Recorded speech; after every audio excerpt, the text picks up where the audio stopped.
সাহাবীদের মেহমানদারির ব্যাপারে আরেকটা শুনেন। মুহাম্মদ ইবনে সিরিন রহমতুল্লাহ আলাইহি, ইমামুল মুআব্বিরিন, স্বপ্নের ব্যাখ্যা যারা করেন তাদের ইমাম বলা হয় যাকে, মুহাম্মদ ইবনে সিরিন। দেখবেন বাংলাদেশেও বাংলা অনুবাদে স্বপ্নের ব্যাখ্যা গ্রন্থ পাওয়া যায়, এটা ওনার লেখা। এই মুহাম্মদ ইবনে সিরিন রহমতুল্লাহ আলাইহি বলেন, কানা আহলুস সুফফাতি ইযা আমসাও ইনতালাকার রাজুলু বির রাজুল ওয়ার রাজুলু বির রাজুলাইন ওয়ার রাজুলু বিল খামসা। আহলে সুফফা এটা হলো নবীজির ছাত্র যারা ছিলেন। মসজিদে নববীতে নবীর প্রতিষ্ঠিত মাদ্রাসা, মাদ্রাসাতুস সুফফা, ওই মাদ্রাসার ছাত্রদেরকে বলা হয় আহলুস সুফফা বা আসহাবুস সুফফা। মক্কায় নবীর প্রতিষ্ঠিত মাদ্রাসার নাম ছিল দারুল আরকাম, আর মদিনায় নবীজির মাদ্রাসাটি সেটা হলো মাদ্রাসাতুস সুফফা। মাদ্রাসার ছাত্রদেরকে বলা হয় আহলুস সুফফা বা আসহাবুস সুফফা।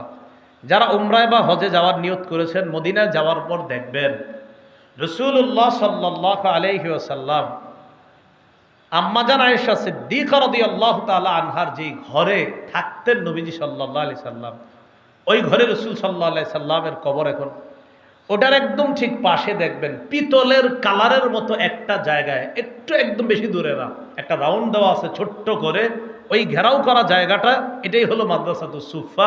এখানেই নবীজি সাহাবীদেরকে পড়াইতেন আর সাহাবীরা পড়াশোনা করতেন।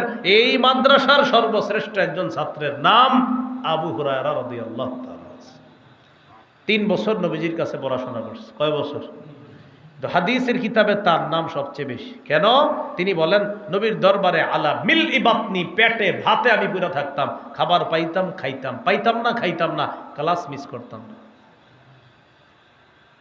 এই জন্য সময় দিয়েছে কম, লাভ হয়েছে বেশি, কারণ উনি সব সময় থাকতেন। সাহাবীরাই জীবদ্দশায় বলছে, আবু হুরায়রা এত হাদিস তুমি বলো কেমনে, অন্যরা তো বলে না। আমি নবীর কাছে যখন থাকতাম পেটে ভাত, হাদিস আলা মিল ইবাতনি, পেটে ভাতে থাকতাম, খাবার পাইতাম খাইতাম, পাইতাম না খাইতাম না। আরবের মানুষ আমারে মৃগী রুগী মনে করতো, আমারে কেউ কেউ বলতো ওরে জুতা শোঙাও, জুতা দিয়ে ওরে কিছু করো তো ভালো হয়ে যেতে পারে, এরকম ভাবতো। অথচ আমি ক্ষুধার যন্ত্রণায় ছটফট করতাম, এই টেনশনে মসজিদ ছাড়তাম না। যদি নবীজি নতুন কোনো পড়াশোনা ওখানে করে, নতুন কোনো হাদিস বলে, আর আমি আবু হুরায়রা শুনবো না, এই টেনশনে আমি পেটে ভাতে এখানে পড়ে থাকতাম। একটা ঘটনা মনে পড়ে গেছে। ইমাম আবু হানিফা রহমতুল্লাহ আলাইহির ছাত্র নাম আবু ইউসুফ। কি নাম? আবু ইউসুফ রহমতুল্লাহ আলাইহির ছেলে মারা গেছে। ছেলে মাতা ইবনুল্লাহ, তার ছেলে মারা গেছে। মারা যাওয়ার পর আবু ইউসুফ রহমতুল্লাহ আলাইহি বাড়িতে সংবাদ পাঠাইছে, কাফন দাফন করে দাও, কাফন পরাও, জানাজা পড়াও, দাফন করে দাও। আমি আসতেছি, এখন না, আজকে আসতে পারবো না, আমি একটু সুযোগ নিয়ে আসবো 2 দিন পরে। কে মারা গেছে বলেন না? ছেলে।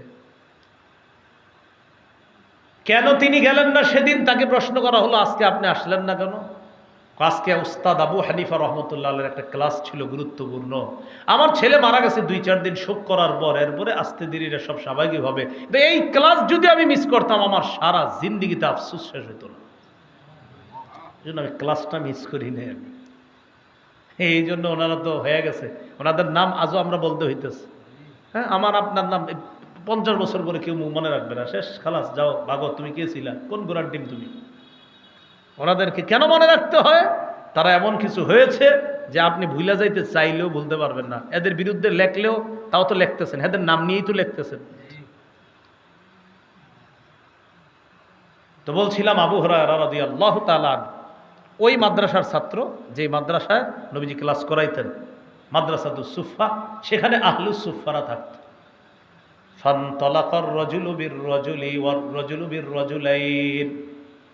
রাতের বেলা যখন হইতো, এক সাহাবী একজনকে নিয়ে যাইতেন মেহমান হিসাবে, আবার কোন সাহাবী 2 জন ছাত্রকে মেহমান হিসাবে নিয়ে যাইতেন বাসায়।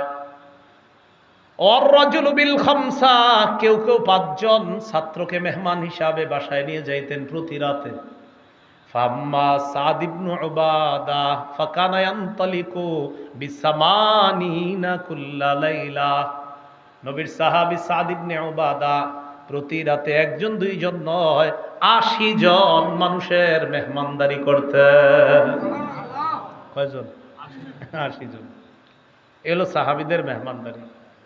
এই জন্য আব্দুল্লাহ ইবনে ওমর রাদিয়াল্লাহু তাআলা আনহুমার বর্ণনা, عن عبد الله بن عمر رضي الله تعالى عنهما قال أحب الطعام إلى الله ما كثرت عليه الأيدي।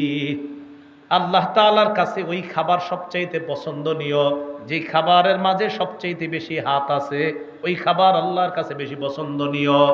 হাত বেশি থাকার উদ্দেশ্য হলো যে খাবারের মধ্যে মেহমান বেশি, ওই খাবার আল্লাহর কাছে সবচাইতে পছন্দনীয় খাবার। যে আমাদের বাড়িতে আজকে মেহমান আসছে অনেক, এই বাড়ির খাবার আল্লাহর কাছে বেশি পছন্দনীয়। এই জন্য গান বাদ্য চালায়েন না, গুনাহের অনুষ্ঠান করেন না, মেহমানদারি করেন, গুনাহ করেন। এগুলো আজকের আলোচনার 3 নম্বর আলোচনা, সাহাবীদের মেহমানদারি।